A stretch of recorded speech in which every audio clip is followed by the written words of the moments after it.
வாக்குத்தத்தங்கள் கிறிஸ்துவுக்குள்ளே ஆமென்று இருக்கின்றதே.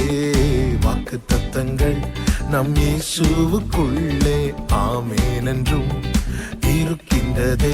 அவர் சர்வ வல்ல தேவனாயிருப்பதா வார்த்தைகள் எல்லாம் நிறைவேறும். அவர் உண்மையுள்ள தேவனாயிருப்பதா வார்த்தைகள் ஒன்றும் தவறா